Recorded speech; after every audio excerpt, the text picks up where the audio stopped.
Um grande abraço a todos. É com grande satisfação que partimos para o 7º episódio do Causos Médicos.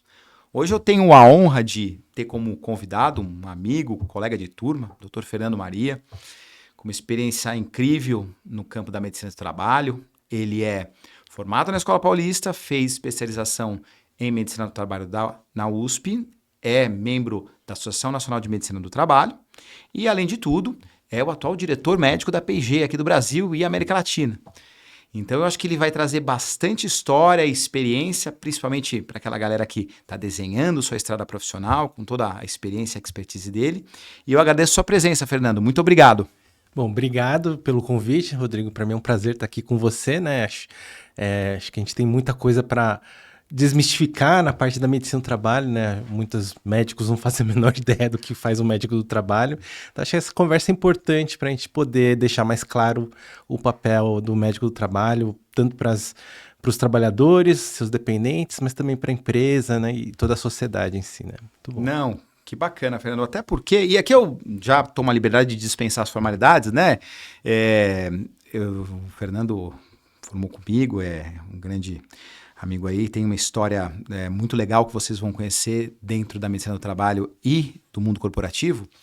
Acho que, principalmente hoje, que a gente se depara também com esse grande número de formandos em medicina, né, muito maior do que a época que a gente saiu da faculdade.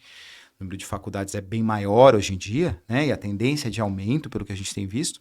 Abrir o leque profissional também para que eles possam refletir, né, porque acho que uma grande angústia que bate em qualquer profissional e muito no médico é que caminho eu vou tomar, né? São muitos, mas eu acho que com informação a decisão fica mais tranquila, né? E conta um pouco, então, para a galera aí que está pensando em decidir seu caminho profissional, como é que surgiu a medicina do trabalho como especialidade, em que época que você passou a considerar mais e como que foram esses primeiros passos aí dentro dessa especialidade, Fernando? Boa. Medicina do trabalho é uma especialidade nova, né? E ainda é uma especialidade tem muitos médicos que fazem várias coisas, não fazem somente a medicina do trabalho, então no passado foi considerada como uma especialidade tipo bico, né? Você faz como segunda opção, mas essa realidade tem mudado, né? Eu estava até vendo a pesquisa do Conselho Federal de Medicina sobre as especialidades. A média de idade na medicina do trabalho é 58 anos, né? Então ainda é uma média bem alta. Uhum. Mas a tendência é que esse número vá caindo, porque o que a gente está vendo é muitas pessoas procurando por isso. Certo. O grande problema é que a medicina do trabalho na graduação ainda é uma subespecialidade lá. Os alunos têm poucas aulas quando tem, né? Nossa época de medicina, lembra na Escola Paulista? A gente nem estudava, nessa época nem chamava Unifesp, né? Chamava Escola Paulista. Não tinha medicina do trabalho, era 2, 3 aulas que você tinha lá dentro da preventiva. Eu nem lembro direito como é que eram as aulas, né? Então, foi uma coisa bem complicada naquela época decidir por fazer medicina do trabalho. Eu tinha seguido para gastro, né? Gastroclínica. E aí o Dói, que é um amigo nosso também, né, da turma 62, ele falou, olha, você não quer fazer uma cobertura numa clínica aí, né, que estão chamando, né, a gente tinha se formado. Eu falei, vou lá, né, conhecer. E foi lá que eu fui apresentado a medicina do trabalho, né. Naquela época ainda a medicina do trabalho era muito cartorial, né, então, lá para os anos 2000, era basicamente cumprimento de lei, né. E me falaram na clínica, poxa, o nosso médico coordenador aqui, o CRM dele era 1000 e pouco, né? Então você vê como ele era dinossauro, né? Ele é médico participou da Segunda Guerra, né? Mas ele falou assim, olha, eu tô para aposentar, já tô assim, fim de carreira, mas a gente precisa de sangue novo aqui na clínica. A gente não gostaria de saber se você gostaria de seguir essa carreira, porque o pessoal gostou de você, né? As pessoas que passam com você elogiaram a sua consulta, né? Nossa metodologia, a gente aprendeu muito bem na Escola Paulista, né?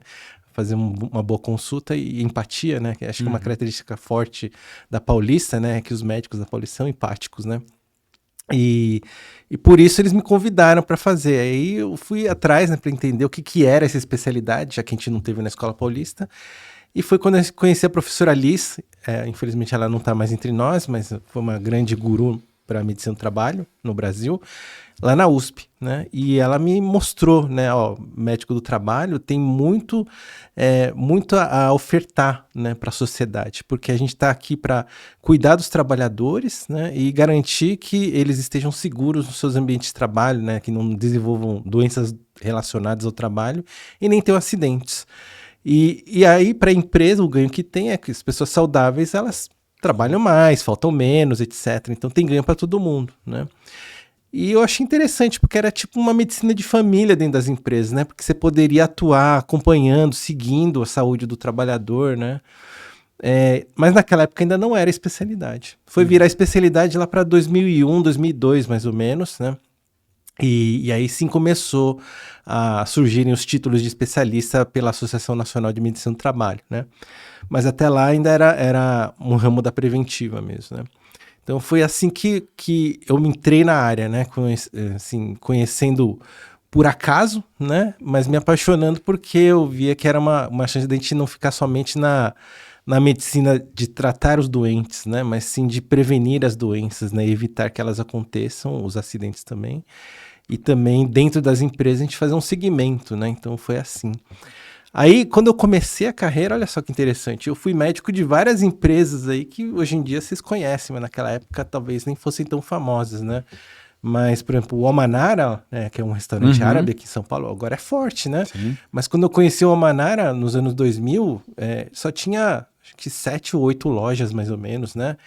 E o dono da empresa falava assim, olha, meus funcionários, eles estão causando muito prejuízo para mim, porque estão usando demais o plano de saúde, e eu precisava de uma ajuda médica, né? Porque eu preciso saber o que eu preciso fazer dentro da companhia para que os meus funcionários eles usem de forma mais adequada o plano de saúde, né?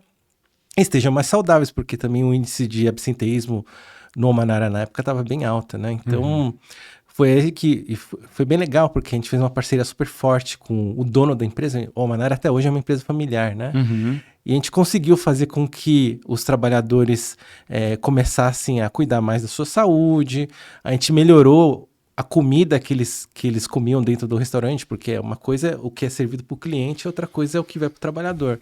Mas a gente mostrou que não tinha necessidade de diferenciar, né? Então, podia ser a mesma coisa, lógico, não vou comer comida árabe todo dia, mas uma comida saudável. Então, a gente trabalhou com a engenheira de alimentos, com a nutricionista, e foi bem bacana, porque deu certo, né? Os funcionários começaram a comer melhor, escutando sempre a voz do trabalhador, olha, como é que é o gosto que você gostaria de comer aqui? Como é que é feita a comida que você acha que daria certo, né? Sem ser fritura, sem ser gordura. E tem que escutar a voz do trabalhador. Isso é uma coisa muito importante na medicina do trabalho, é escutar o trabalhador, né? E aí eles mostraram, porque uma parte dos trabalhadores de restaurante são nordestinos, né? E eles mostraram pra mim, olha, desse jeito a gente não vai comer in natura, mas se for misturado no arroz, aí a gente come. Então foi legal porque a gente fez experimentos e melhoramos, né? E aí o que aconteceu? A obesidade no Omanara caiu, né? Os acidentes diminuíram porque eles estavam mais saudáveis, né? Estavam mais conscientes, mais presentes no trabalho. A produtividade da empresa subiu e o Omanara agora é uma rede aí com mais de 20 restaurantes, já está fora de São Paulo, né? Já fui médico do Viena, já fui médico do Spoleto. Naquela época eu chamava de médico de restaurantes, que eu atendia quase todas as redes aí de restaurantes do Brasil, né? Mas foi bem interessante, né, isso. E é esse o papel do médico que trabalha, é entender a necessidade dos trabalhadores, entender a necessidade da empresa e propor estratégias e recomendações para que todo mundo fique saudável e passe a seguir a saúde deles, né? Não, bem legal, Fernando. Eu vejo assim, primeiro, né, alguma similaridade como a perícia aconteceu na minha carreira.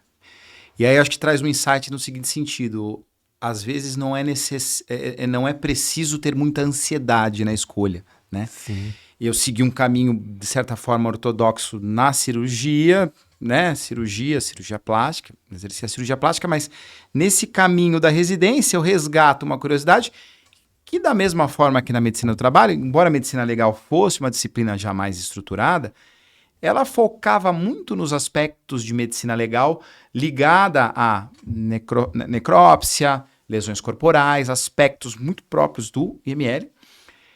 E aí eu, nessa curiosidade, comecei a conversar com o professor lá da graduação, que às vezes na graduação a gente não dá maduro o suficiente ainda até para refletir o aspecto prático do dia a dia. Comecei a trabalhar com o professor Henrique Caivano, que é um professor lá da medicina legal da escola, né? E aí, quando comecei a ser apresentado para a perícia civil, que não era tão abordada como a mais clássica dentro da medicina legal, me surgiu a curiosidade. Mas segui o caminho do concurso público para legista, depois também ainda não era a perícia uma especialidade, ela era, num primeiro momento, dentro da medicina legal, depois foi uma área de atuação, e quando ela unifica medicina legal e perícia médica, né, ela passa a oferecer prova de título, e aí com o tempo que eu tinha de ML, na época eu acho que eu pude prestar depois da fusão, acho que a segunda prova de título, e aí eu passo a caminhar numa especialidade, ou seja, também foi algo que aconteceu aos poucos, depois que eu já estava engajado num braço da medicina, num braço cirúrgico, e de um tempo para cá praticamente é a minha atividade prioritária, né? Então acho que isso é bem legal porque mostra que muitos campos, talvez a gente se tenha alguma inspiração, alguém que mostre pra gente, e depois naturalmente acho que os caminhos vão mostrando portas, né? Sim. Às vezes eu brinco, a gente acaba sendo... Eu vejo dessa forma, às vezes a gente é mais escolhido do que escolhe, né? A oportunidade surge, né? O profissional aproveita essa oportunidade e dali surge uma história, né? Então, bem bacana essa questão que você trouxe.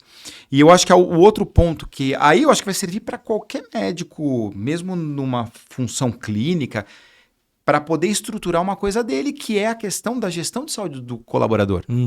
Porque...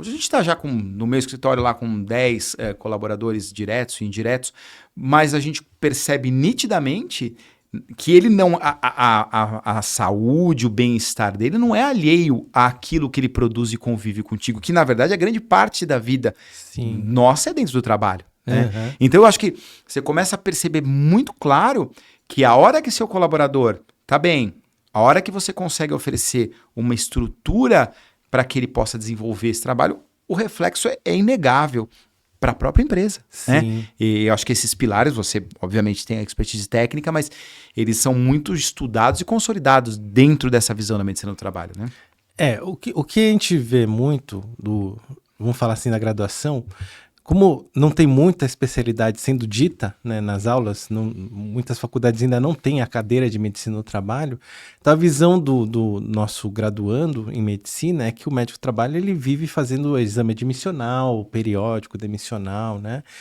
E, de fato, no início da carreira, ele faz isso mesmo. E tem que passar por esses processos. É tudo uma etapa de evolução, né? Você começa com a operação, né? Fazendo os exames que são importantes, porque se o exame for mal feito, não tem como você obter dados, né? Então, uma anamnese bem feita, um exame físico bem feito, ele é a base para a gente poder gerar informação para, né, mais para frente a gente poder fazer gestão desses dados, né? Que é o dado coletivo. Medicina do trabalho é uma medicina de saúde coletiva, né? Estou vendo uma população, mas para isso eu preciso de coleta de dados adequada na ponta, né? Então o médico do trabalho começa assim, né? Na gíria popular chama-se médico examinador, né? Mas na lei é médico responsável pelo exame ocupacional, esse que é o título correto, né? Então começa fazendo os exames, conforme o médico vai ganhando experiência. Na medicina do trabalho existe uma carreira que você pode seguir, né? Você pode ser promovido ao médico coordenador do Programa de Controle Médico em Saúde Ocupacional, PCMSO, né? E aí, a partir desse momento, quando você é promovido para coordenador, você já é responsável por criar os programas de saúde nas empresas que você está assessorando ou na empresa que você está trabalhando. Então, você vai definir, olha, com base nas estatísticas que eu estou avaliando, na epidemiologia da minha população, eu vou criar um programa de alimentação saudável, de atividade física, ou de combate ao ruído, de proteção à poeira, né? Então, tudo depende do que está acontecendo aqui no cenário. E aí você vira o coordenador. Mais para frente, você vai evoluindo, vai ficando mais maduro de novo. Pode ser que a empresa fale, olha, já tá, esse médico ele tem capacidade para ser gerente.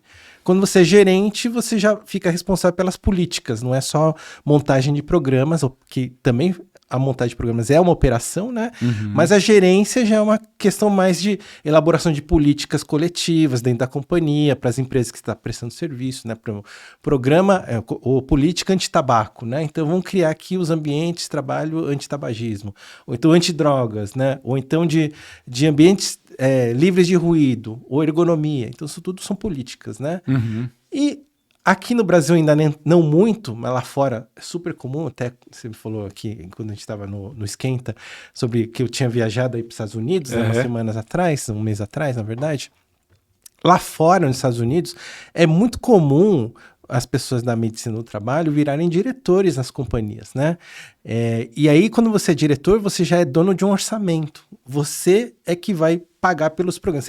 A empresa confia para você o orçamento e você vai distribuir para aqueles gerentes que apresentarem os melhores projetos. Então, você fica sendo a pessoa que vai dirigir os programas de saúde, sempre com uma equipe, né? Gerente, coordenadores, ajudando você a fazer o programa rodar, né? Qual que é a vantagem, né? Se você faz um programa adequado para a companhia, isso traz valor para o trabalhador. Ele tem aquele que você mesmo acabou de falar, olha, pessoa, se você trabalha numa empresa e você vê que cuidam da sua saúde, eu vejo valor nisso e eu tenho mais o senso de orgulho de pertencer a essa companhia, né? Eu gosto dessa empresa. Para o RH é ótimo porque isso diminui a rotatividade, né? Então ele fala, poxa, eu tenho orgulho de pertencer, dificilmente eu vou sair daqui e vou para outra empresa porque tenho vantagem em continuar aqui, eu vejo valor nisso. Para a companhia tem essa questão também, né, de diminuir o turnover, a rotatividade de funcionários.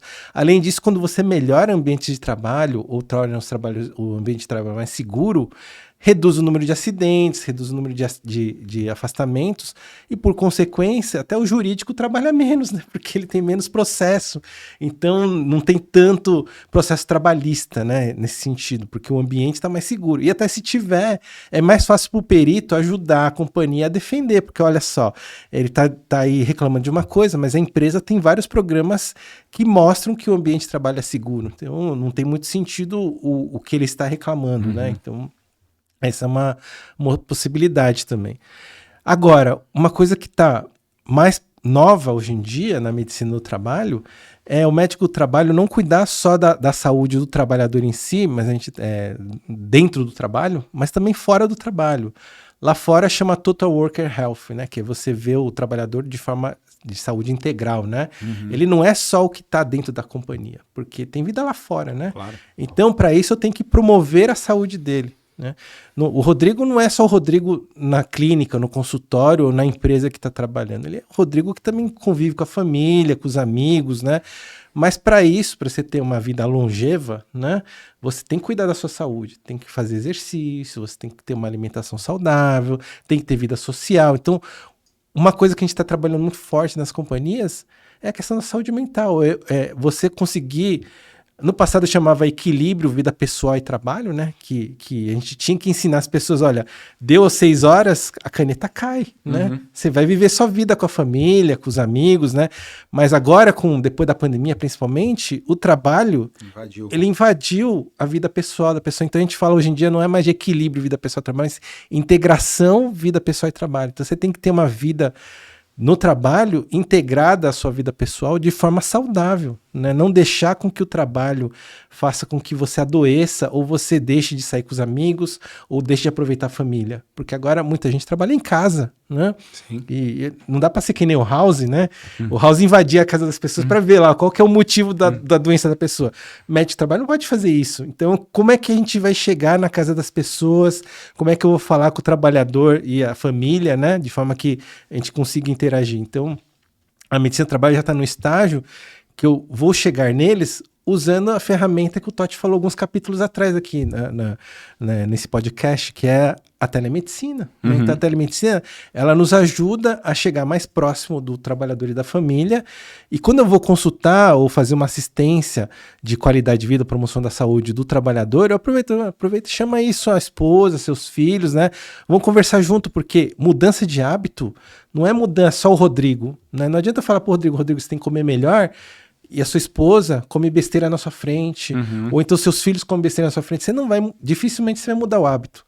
Tem que mudar todo mundo, né? Aí todo mundo seguindo, fica mais saudável e ganha todo mundo ganha. O trabalhador ganha, e aí hoje em dia a gente fala assim, quando o trabalhador vê que a família está sendo assistida, fala assim, poxa, eu não quero ser dessa empresa aqui não cuida só de mim, cuida da minha família também, né? Então aumenta mais o orgulho de pertencer, a reputação da empresa para o trabalhador aumenta.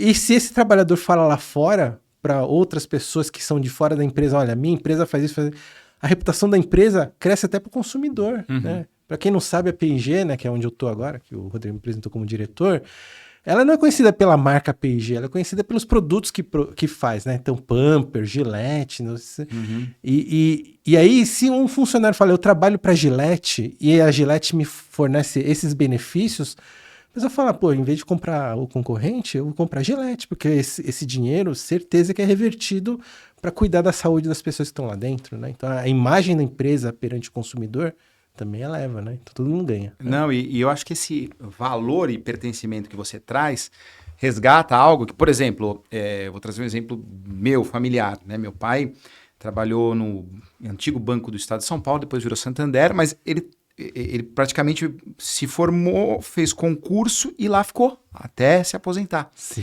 Então, essas histórias... E aí, como quando criança, eu frequentava o clube, né, dos funcionários do banco. Do Banespa, né? E aí a gente ia, por exemplo, férias também tinha os lugares que, né, conviviam, o plano de saúde...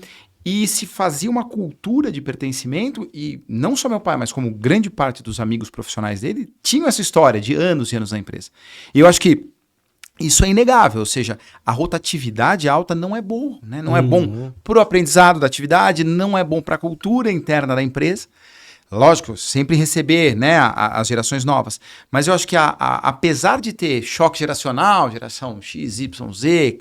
visões diferentes, né? Valores de certa forma diferentes, prioridades diferentes, mas eu acho que a hora que você valoriza e dá qualidade de vida, a chance daquele profissional ficar mais com você, obviamente vão ter outras variáveis, mas eu acho que ele existe e eu acho que é um ganha-ganha, ou seja, a empresa ganha e o profissional ganha com essa vida longa dele, né? Eu acho que medicina do trabalho, falando da especialidade em si, ela é uma especialidade que abrange várias outras, não que a gente é especialista nessas outras áreas, mas a gente acaba abordando a MEV, né, que é a medicina do estilo de vida, a gente acaba abordando a medicina legal, porque tem um aspecto legal da questão trabalhista também, então o médico do trabalho tem que estar ciente das novidades legais para sempre atender à lei, né, mas se você faz mais do que a lei manda, isso é melhor ainda, né, a lei, a gente fala assim, a lei é o mínimo que você tem que seguir, se você faz mais do que está na lei, tá ótimo, e o trabalhador não quer só o que está na lei, o que está na lei é o básico, né?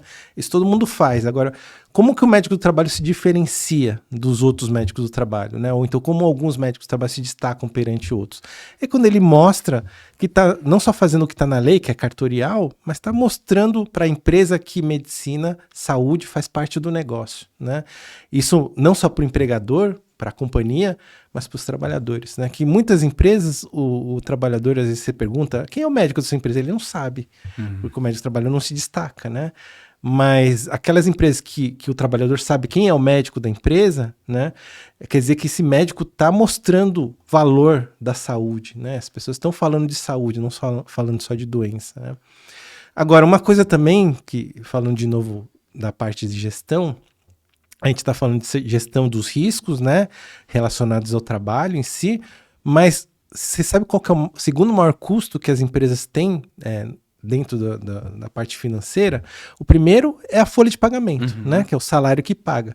Mas o segundo maior custo é o plano de saúde nas empresas, né? Todas as empresas falam, se você consultar a empresa que tem plano de saúde, o custo é muito alto. Então, o médico do trabalho tem essa oportunidade de ajudar no gerenciamento do plano de saúde também, né? E isso é uma coisa que os médicos estão se apropriando também para ajudar a empresa a gerir melhor a carteira, a fazer com que a carteira seja mais saudável, né? Uma das questões que a gente fala é que o médico do trabalho pode fazer, não necessariamente ele fazendo, mas ele ajudando a desenvolver a APS, a atenção primária dentro da companhia, né? Então, justamente promovendo o melhor estilo de vida e seguindo através de linhas de cuidado, e para isso precisa estudar de novo a população e entender. Minha população, ela tem mais problema de obesidade, ela tem mais problema de hipertensão, tem mais problema de diabetes, né? E aí montar as linhas de cuidado e fazer o segmento através das suas equipes de enfermagem. Então tem que empoderar os enfermeiros, os técnicos de enfermagem, ensinar, né? Então você mesmo falou que você ensina a sua equipe, né? Mas o médico de trabalho também tem que ensinar a sua equipe, né? A fazer esse trabalho não somente de atendimento legal, mas também de seguir a saúde das pessoas, né? E através disso, você fazendo com que as pessoas cuidem de sua saúde, elas vão usar menos plano de saúde, né? Porque o nome do plano, apesar de chamar plano de saúde, você não usa o plano de saúde para cuidar da saúde. Você usa o plano de saúde para cuidar de doenças, né? Deveria chamar plano de doença, né? Mas o Rodrigo não vai passar num cardiologista porque fala, pô, tô com saudade do Endrigo aqui, vou passar com você de novo, né? Não, eu tô passando com você porque eu tô sentindo alguma coisa aqui, né? Então aí eu vou investigar. Mas se você cuida da saúde das pessoas, elas usam menos o plano de saúde, né? E até ajuda educando o uso correto do plano de saúde. O plano de saúde, assim, ó, você não vai pro pronto-socorro por qualquer coisa, né?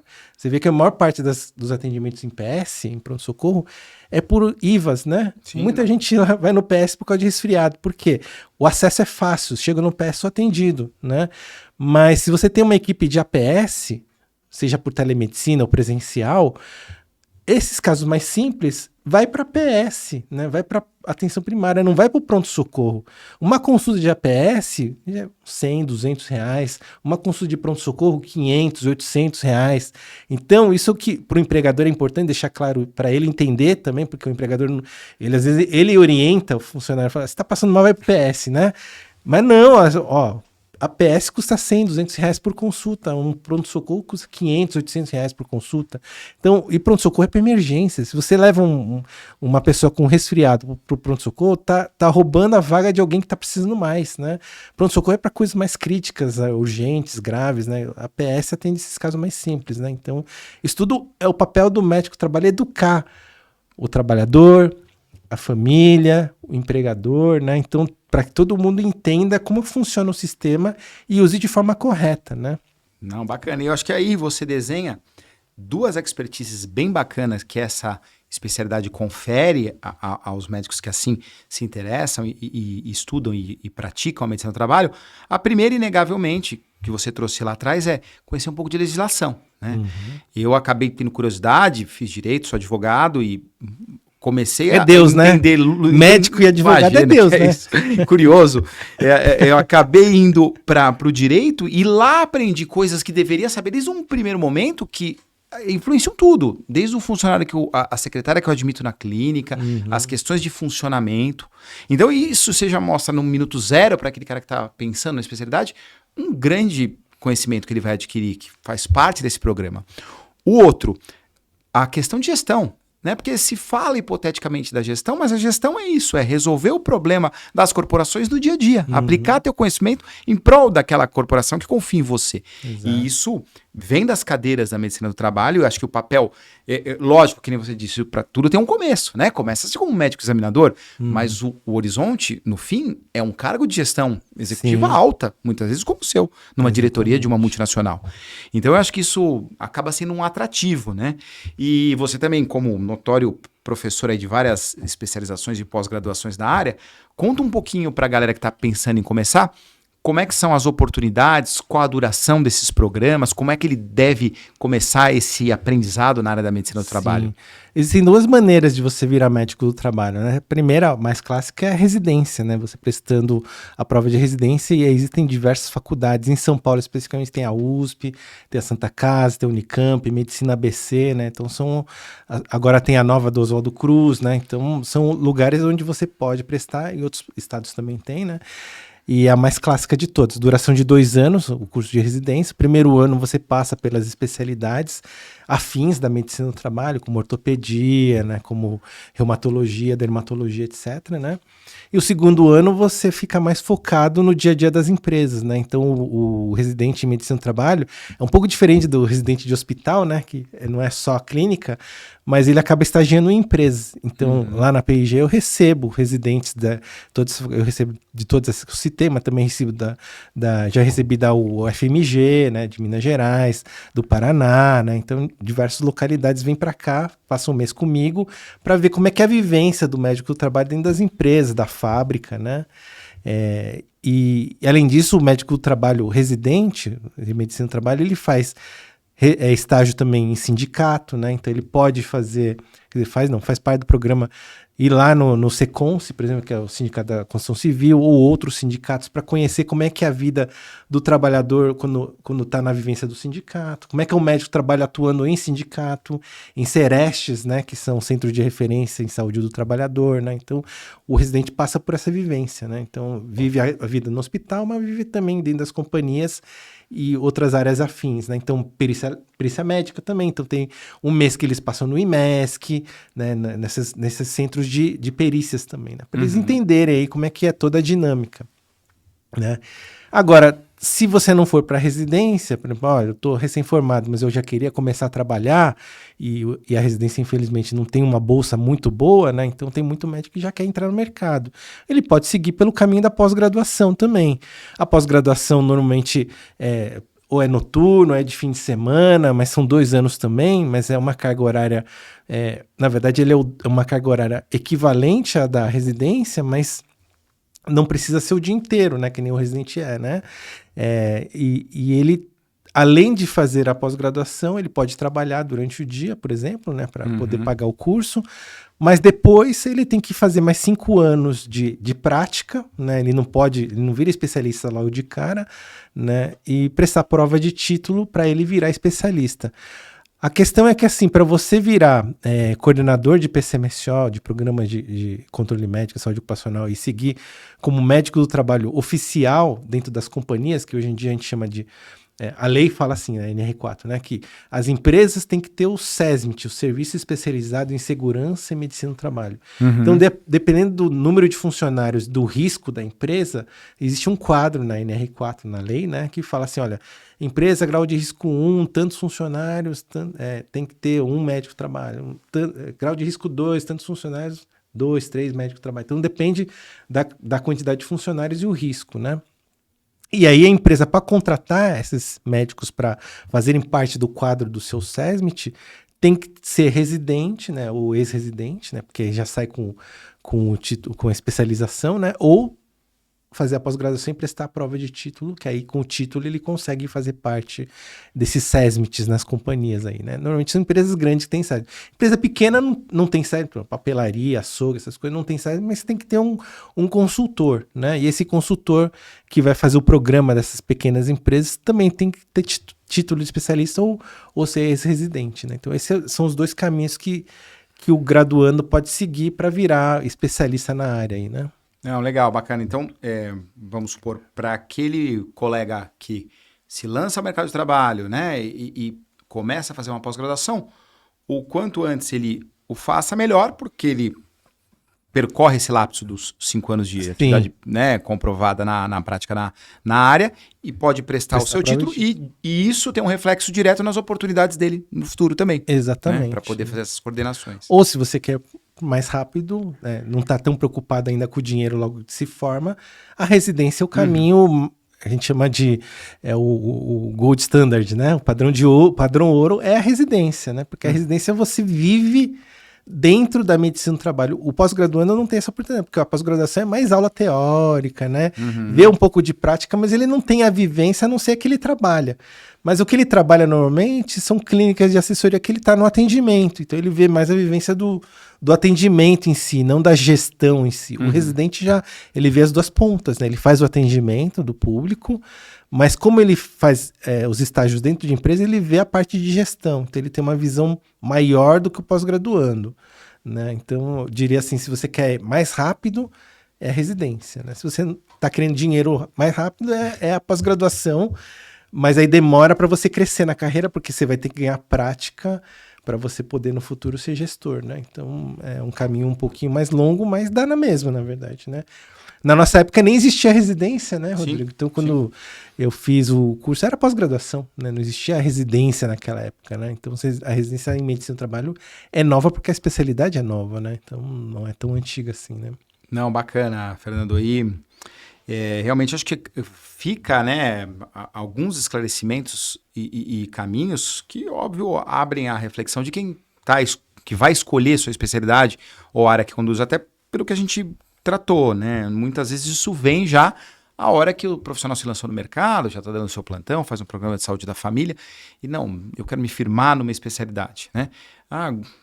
Considerando essa especialidade de medicina do trabalho, o campo que a gente conversou, os aprendizados que ele vai ter na área são realmente bem bacanas, bem legais. Acho que deve ser realmente considerada aí como um futuro aí de oportunidade para os nossos colegas médicos. E passando por uma área do seu expertise, da sua expertise também, conta um pouco, primeiro, como é que foi o começo na vida corporativa, né? E o caminho até a diretoria para que o pessoal até se inspire. Depois que eu passei pelas assessorias, né? Que eu era médico examinador naquela época lá, mais de 23 anos atrás, né? Aí eu comecei a trabalhar em algumas empresas, né? Então, a primeira empresa que eu trabalhei foi a Central Nacional Unimed, né? Então, eu era médico de cooperativa. Depois eu fui para o sistema financeiro, então virei médico de banco. O primeiro banco foi o Safra, que eu fui médico coordenador lá, né? E aí eu cuidava dos programas de saúde, coordenava os programas de saúde, mas a coordenação é bem operacional, né? Então tinha que meter a mão na massa também, né? Depois fui pro Santander, que é o banco do seu pai, né? Fiquei 5 anos no Santander lá também, aí lá eu virei gerente médico, né? Depois disso fui para a construção civil, você vê que o médico trabalha tem caminho, conhece quase todos os segmentos, né? Então eu saí do sistema financeiro. Aí eu fui para a construção civil, Camargo Corrêa, né? Não existe mais por causa da Lava Jato, mas naquela época era uma empresa super forte. Eu trabalhava nas obras, né? Então eu visitava, trabalhava no chão, na obra em si, né? Desde a fundação até crescer. Mas a gente via a evolução dos prédios aí, várias obras aí que eu vi. Ponte Estaiada. Eu conheci a Ponte Estaiada quando estava a fundação, né? Agora você vê essa ponte que aparece na TV Globo todo dia aí, né? Dá até um certo orgulho, pois né? Faz então, parte da história. Desde o início lá, né? Então, vários prédios aí da JK, né? Que tem aqui nessa região, na frente do Santander, foi a Camargo Corrêa que construiu. Então, eu trabalhei nas obras da fundação até vir esses edifícios enormes. Então, você vê como São Paulo foi evoluindo, a medicina do trabalho vai evoluindo junto. Depois da Camargo Corrêa, aí eu entrei na indústria. Primeira indústria que eu fui foi a Rect, que faz o Veja multiuso aí, né? Empresa alemã. E aí depois, nem estava procurando emprego, mas um professor da nossa área, o professor René Mendes, né? Ele chegou para mim e falou, olha, tem uma empresa americana aí que está precisando de criar um programa similar ao programa que tem no mundo, né, global, mas aqui no Brasil eles estão com diversas dificuldades, plano de saúde explodindo de custo, muita gente adoecendo, afastada, né? E esse era o objetivo, de trazer o programa americano para cá e introduzir não só no escritório, mas nas fábricas, né? Eu não sabia que empresa que era, fui entrevistado pelo RH, eu descobri que era a P&G, né? E aí foi uma entrevista até engraçada, porque a primeira vez passei 3 vezes com o RH, né, em entrevista, né? E a última entrevista foi com o vice-presidente da empresa. Nunca tinha passado em entrevista com um executivo alto, assim, né? C-level, né? Mas o VP chegou para mim e falou, olha, você, já escolhemos, né? Aqui não é uma entrevista, vamos tomar um café. Então ele me tirou da sala de entrevista, me levou lá pro café, tomamos um café e ele falou assim, olha, Fernando, o negócio é o seguinte, aqui nós estamos passando por uma série de desafios, né? A P&G aqui no Brasil é uma empresa que está crescendo bastante, mas a gente está vendo aí o custo do plano de saúde explodindo, né? A gente está vendo que precisamos ter um gerente médico no Brasil, né? Que não tinha, né? No mundo inteiro a P&G tem gerentes e diretores, mas no Brasil não tinha. E isso era uma coisa meio bizarra para o meu diretor na época. Ele falou assim, Brasil é um país tão grande, continental, como que não tem um gerente para cuidar da saúde, né? Meu diretor tinha que vir do México para cá para resolver as coisas. Ele falou, não, o Brasil precisa ter um gerente. E aí meio que me convidou para fazer parte. Eu entrei na P&G, realmente começou do zero, nem ambulatório tinha, né? Você precisou escolher as marcas. E aí foi engraçado, porque os residentes da USP, né? Teve 2 residentes que hoje em dia são gerentes lá no McDonald's, né? Mas elas começaram comigo, então a gente ficava numa sala tipo essa aqui, né? Falando assim, tá, onde a gente começa? Tem que montar aqui um ambulatório, né? Vou ter que montar um centro médico. Comprar os esfigmos, as marcas. Desde a coisa básica, entendeu? Então é bem o que a gente fala, né? Tudo começa pela estrutura, né? Então vamos criar primeiro a estrutura do serviço médico para depois a gente desenvolver os processos e obter os resultados. Então é toda uma sequência de gestão, né? Então a gente tinha que começar o famoso PDCA, né? Vamos planejar, né? Para depois executar, depois fazer a mensuração e verificar os resultados e melhoria contínua, né, dos processos. E foi bem assim. Então a gente criou um ambulatório, depois tinha que ganhar a confiança dos trabalhadores, porque era um serviço novo, as pessoas não conheciam, né? E tudo foi trabalho de formiguinha, né? Passei por várias coisas bem legais, tipo, 2016 teve a Olimpíada no Rio de Janeiro, né? E a P&G é uma das patrocinadoras da Olimpíada. Então isso para mim foi uma experiência muito bacana, porque meu papel eu tinha que ir lá no Rio, né? Antes da Olimpíada ser sediada, eu tinha que conhecer os hospitais do Rio de Janeiro, né? Porque ia vir atletas, funcionários da P&G convidados do mundo inteiro, né? Para o Rio de Janeiro. E a gente tinha que garantir que se eles tivessem algum problema de saúde, eles tivessem a melhor assistência, né? Porque eram convidados da P&G, eram funcionários da P&G, eram atletas patrocinados pela P&G. Fiquei um pouco triste, viu? Não sei se já foi para o Rio de Janeiro para ver esse sentido, porque naquela 2016 eu falava assim, pô, o mínimo que ter hospital tem que falar inglês, né? Porque a gente tá vindo pessoas do mundo inteiro e apesar da cidade ser turística, poucos serviços falam inglês. Eu vi, mesmo o Copador, que é um dos mais famosos lá, não, em inglês a gente não consegue atender. Entendeu? Então, ao final das contas, decidimos como referência uma clínica chama Clínica São Vicente, que fica em São Conrado, né? Eles falam espanhol, inglês, japonês, russo, né? Falam várias línguas. Então eu falei, ó, e também tem UTI, tem um monte de serviço lá, visitamos lá, bem bacana. E aí foi determinado, essa clínica é a nossa referência, então a sede da P&G tem que ser do lado da clínica. Então o hotel que a gente escolheu foi o hotel de São Conrado. Você vê como saúde foi super importante para a P&G nas Olimpíadas, porque o QG da P&G foi no hotel de São Conrado, ao lado da clínica São Vicente, e era longe da Vila Olímpica, não era próximo, mas é porque a gente queria que qualquer necessidade de saúde, nossos convidados tivessem o melhor suporte, né? Então, para você ver como a saúde teve uma relevância para o negócio, né? Porque a decisão do QG estava relacionado ao serviço de saúde que a gente tinha que referenciar, né? E aí eu conheci atletas do mundo inteiro, mesmo os brasileiros, né? Tirei foto, lógico, tá no meu Facebook, no Instagram tem lá, né? Com esses famosos aí, né? Mas também conheci pessoas do mundo inteiro. Então já começou a minha rede de networking global, né? Quando veio essas pessoas do mundo inteiro, eu conheci pessoas do Japão, da Europa, né? Dos Estados Unidos, né? Que era o primeiro contato estrangeiro que eu tava tendo, né? Até então eu só conhecia as pessoas do Brasil. E foi bem bacana, a experiência bacana. Não aconteceu nada a gente tava com medo mesmo da questão da violência no Rio, mas não aconteceu nada. Em 2016 a Olimpíada rolou tudo bem, né? E o segundo desafio foi 2020, né? Início de 2020, março mais ou menos, veio aí a pandemia, né? Mas uma coisa que foi bacana na minha experiência, né? Foi que no final de 2019, dezembro, o pessoal da P&G China começou a alertar, olha, tem uma doença aqui, influenza-like, né? Tipo influenza. Isso é uma coisa do médico do trabalho, tá? De você conhecer a epidemiologia também das doenças, porque você vai ter que criar planos de emergência nas companhias que você vai trabalhar, né? Então o pessoal da China começou a alertar, ó, tem uma doença aqui na China que é influenza-like e tem potencial de expansão para o mundo inteiro. Quando eles avisaram isso, todas as P&Gs no mundo inteiro começaram a se preparar. Então aqui no Brasil eu fui responsável por fazer a preparação para receber esse impacto, né? Que poderia ser, né? Poderia não acontecer, mas também a gente já se preparou. Então a gente começou a preparar a fábrica de Louveira, que é onde faz a fralda Pampers, né? A fazer máscaras, né? Porque a gente falou assim, putz, a gente passou pela primeira epidemia a epidemia de influenza em 2009, não sei se você lembra dessa época, né? Também teve isolamento, também teve uso de máscara, também teve álcool gel, mas as pessoas esquecem, né? Então, naquela época eu estava no Banco Safra, né? Então a gente teve que fazer compra de álcool em gel, teve que comprar máscara. Então, 2019, final, a gente começou a fazer preparação para a fábrica fazer máscara. Não é o nosso core, não é nosso negócio, mas a matéria-prima a gente tinha, né? Então é a mesma da fralda. Então vamos começar a preparar para fazer máscara e também começar a criar nosso estoque. Caso venha uma doença para o Brasil, essa doença venha para o Brasil, a gente tem um estoque considerável para manter aí. A gente achava que era 2 meses, né? Para manter por 2 meses aqui e nossos funcionários estarem seguros. E álcool em gel é a mesma coisa. Então a gente começou a comprar álcool em gel. Por que é importante a antecipação na medicina do trabalho? Para o negócio não parar, né? E aí o que aconteceu?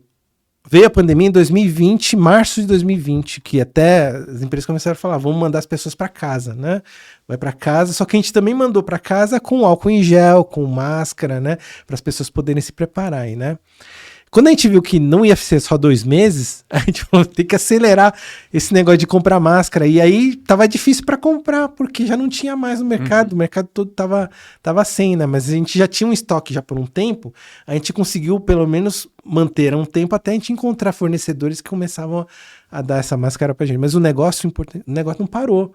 Nas fábricas, que é presencial, porque o nosso negócio é de higiene, né? E na pandemia a higiene é super prioritária, né? O brasileiro, não sei se vocês sabem, mas o brasileiro ele toma em média 3 banhos por dia, né? Na pandemia isso aumentou, porque as pessoas queriam toda hora sair pra rua, me lavo, né? Então ele lavava. E aí o que aconteceu? Aumentou o consumo de shampoo, aumentou o consumo de sabão, né? Até para os produtos que a gente faz para lavar roupa, né? E são os produtos que a P&G vende. Então a gente tinha que conseguir manter essa produção, essa entrega para o consumidor, para as empresas aí, os hipermercados, né? Então a gente não parou na pandemia, e para não parar, a gente tinha que garantir que o trabalhador estivesse seguro, né? Então protocolos a gente instalou. Então foi uma experiência que a medicina do trabalho nessa época se destacou bastante, né? Muitos médicos do trabalho se destacaram na pandemia. Aqueles que fizeram a coisa certa, né? Porque aqueles que fizeram a coisa errada acabaram, na verdade, sendo desligados da companhia que estavam, mas enfim, aquelas empresas que tinham serviços de saúde do trabalhador que faziam a coisa certa cresceram na pandemia, né? As empresas não pararam de produzir, não teve nenhum prejuízo, assim, maior por conta da pandemia em si. E é isso, né? A área da saúde do trabalhador tem que estudar como que o negócio continua apesar das doenças que aparecem, né? Legal, Fernando. E o convite para a diretoria, ele vem quando? Então, aí o que aconteceu? Passa a pandemia, né?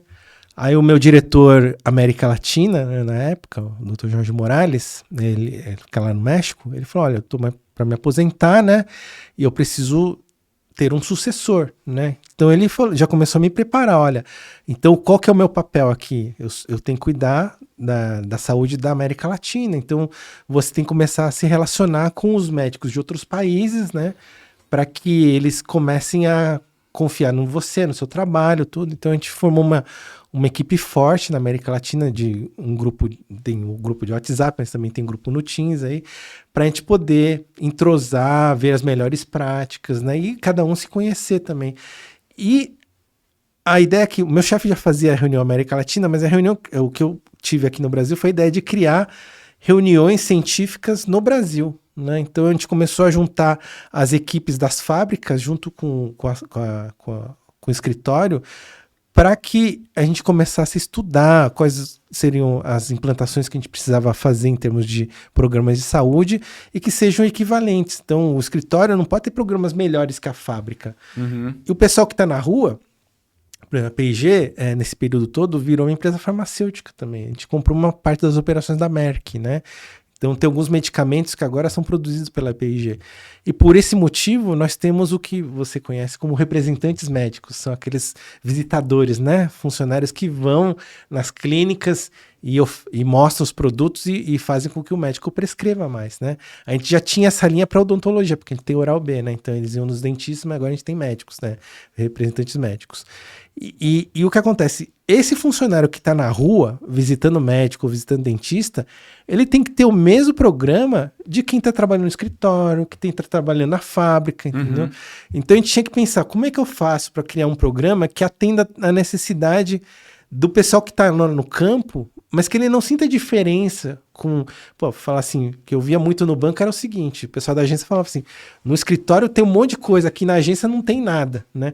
Então isso eu não queria escutar na P&G, eu queria escutar assim, poxa, o que tem no escritório eu tenho aqui na rua também, o que eu tenho na fábrica tem na rua. Então a gente começou a ofertar os mesmos programas que a gente tinha na companhia para o pessoal que está no campo, através de telemedicina, através de programas de aplicativos, né? Então, a tecnologia, o médico do trabalho hoje em dia tem que estar bem por dentro do como que a ciência, a medicina está evoluindo e até os gadgets que existem, né? Então, começar a medir passos pelo seu relógio, né?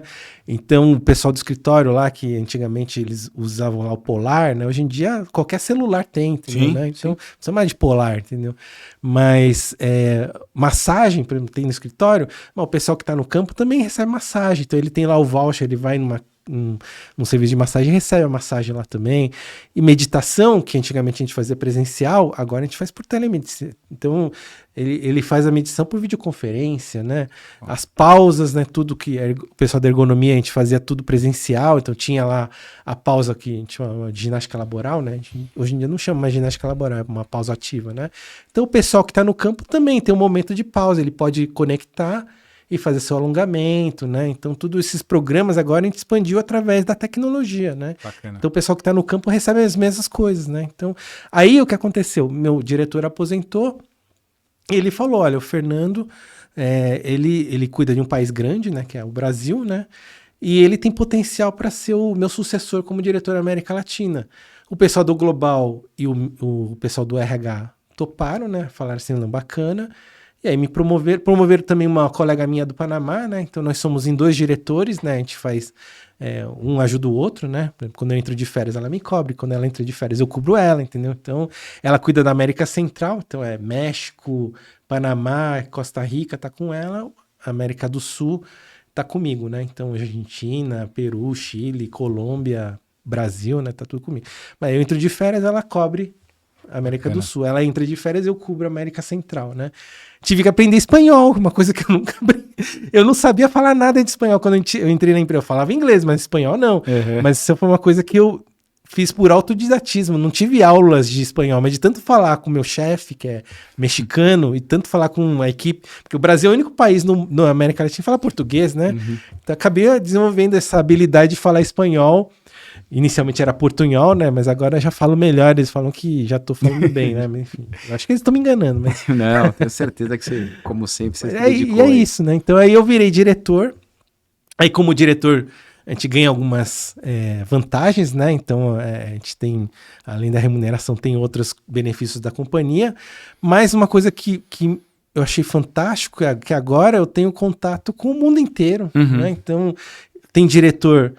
na África, Oceania e Oriente Médio, tem diretor na Europa, tem diretor na América do Norte, né? Tem o diretor específico da China, né? Que a China é tipo um continente próprio, né? E aí a gente troca muita figurinha, né? Então é bem legal você ver como que a medicina do trabalhador funciona em outros continentes, né? E essa experiência que a gente tem aqui na América Latina...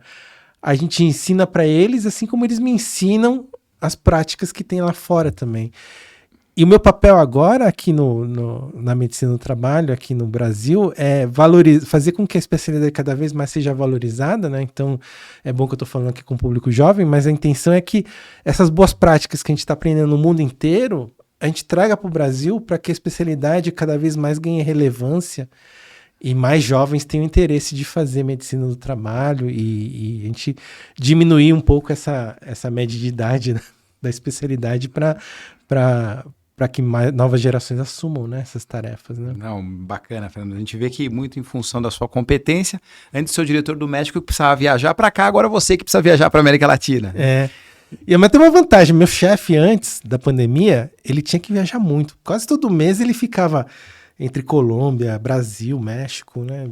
Outros países também, América do Norte, porque ele também tinha reunião médica lá na América Global, né? Mas depois da pandemia, agora tudo é muito mais tecnológico, então não necessariamente eu tenho que viajar. Apesar da minha esposa ter o sonho dela, minha esposa é morar em outro país, né? Minha esposa tem esse sonho, se você for convidar para trabalhar em outro país, vamos. Né? Vamos. Mas eu gosto do Brasil, entendeu? Eu gosto muito de cá, né? Mas enfim, a vantagem que a gente teve com essa... A pandemia foi ruim, tá, gente? Não é uma coisa boa, mas a vantagem da pandemia foi a tecnologia, né? Perfeito. Então, agora eu não preciso mais viajar para a Colômbia, porque eu posso fazer videoconferência com a médica da Colômbia, a gerente médica da Colômbia, entender o que ela está passando, o que ela está precisando e eu dar o suporte aqui do Brasil. Não é que nem antes da pandemia, que meu chefe tinha que sair do México e ir para a Colômbia para entender o que ela estava precisando e ajudar ela lá na Colômbia. Agora não, agora eu posso fazer a distância, né? Então diminuiu bastante as viagens. Para PG é ótimo, né? Porque o custo de viagem é muito caro, né? Passagem aérea, né? Os Exatamente. preços que estão atualmente. Mas para a empresa foi ótimo, para mim também foi ótimo, porque eu agora estou com criança pequena, Sim. né? Então meu filho aí eu consigo dar mais atenção. Então, aquela coisa de integração vida pessoal e trabalho, a gente fala muito que a gente tem que fazer isso para os trabalhadores, mas a gente, médico, tem que cuidar da gente também, entendeu? Né? Então, eu tenho meu filho, tenho minha família, tenho minha vida, então agora eu tenho que cuidar deles também, né? Então Perfeito, Fernando. Parabéns aí, acho que essa história que você trouxe abre a mente de muito colega mais novo. A gente tem muita experiência e ficaria falando bastante tempo, acho que, né, o nosso tempo já está esgotando sua agenda, né? A gente não quer também tomar muito tempo seu.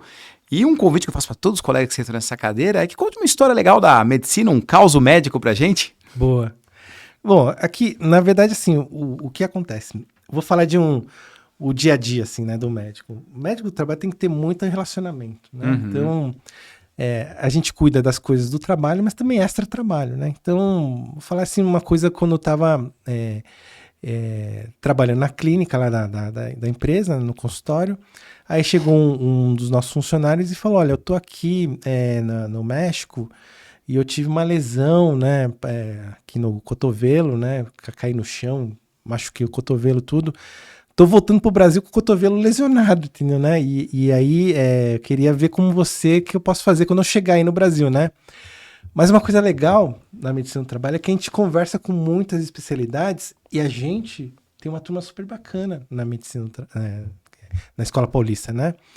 Então, o que aconteceu? Naquela época lá, eu liguei pro Alexandre Godoy, né? Que é o nosso amigo ortopedista, indicação até do grupo, porque eu perguntei, eu preciso de alguém que especialista em cotovelo aí, porque tem uma lesão, tudo.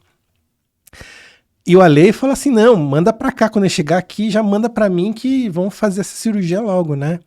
Então ele chegou de avião, foi direto pro Einstein, né? E lá foi atendido pelo Ale, depois o Ale já me ligou, falou, olha, bacana, conversei com ele, super bacana, e já fizemos procedimentos, tá tudo em ordem, né? E tá resolvido.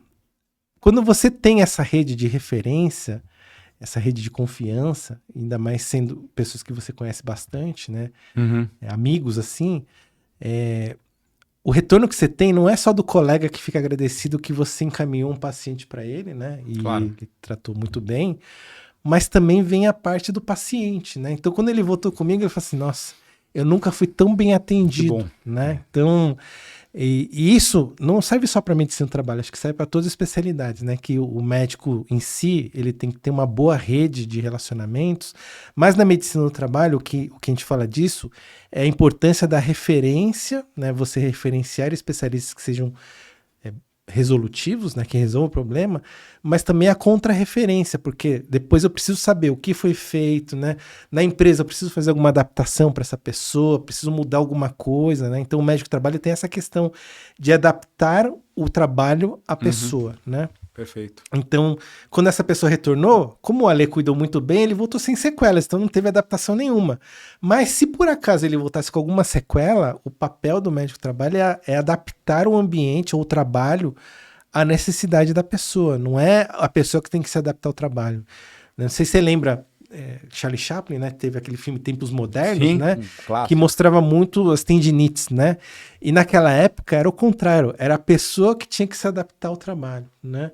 Mas hoje em dia a medicina do trabalho tem outro papel, né? É a gente adaptar o trabalho à pessoa, não a pessoa se adaptar ao trabalho. Então, acho que isso é bacana, né? Então tem a questão, a lição, né? É você ter uma boa rede de referência, né, de pessoas de confiança. E no próprio grupo, né, que a gente tem dos colegas médicos, a gente troca muito, né? Sim. Um vai falando, não, essa especialidade é de fulano de tal, né? Nosso colega, o Raul, né? Uma pessoa que sempre está ativa no grupo, mas ele sempre me deu boas referências. Você também, né? Sempre me deu boas referências. Então, isso é importante. Legal. E também escutar do outro lado como é que foi a experiência. E a pessoa falar, olha, fantástico, entendeu? E aí isso aumenta a confiança do trabalhador com o próprio serviço médico da companhia, né? Então ele fala, qualquer necessidade eu sempre vou, ele me chama de doc lá, né? Sempre vou procurar o doc, entendeu, né? Porque ele resolve, né? Então é isso que é importante. Não, mas acho que isso diz bastante, ou seja, a tranquilidade que a gente indica a nossos amigos e a felicidade que a gente tem de ouvir esse feedback, né? Pô, foi excelente. Até para se atrasar um pouquinho, ele ficar bravo, falou, amigo, ele tá reclamando aqui. Exato. Mas a gente sabe que a devolutiva sempre tende a ser ótima e acho que isso dá bastante segurança também nessa estruturação. Mas foi excelente, Fernando. Só tenho a agradecer. Obrigado. Eu sei que sua agenda é concorrida aí.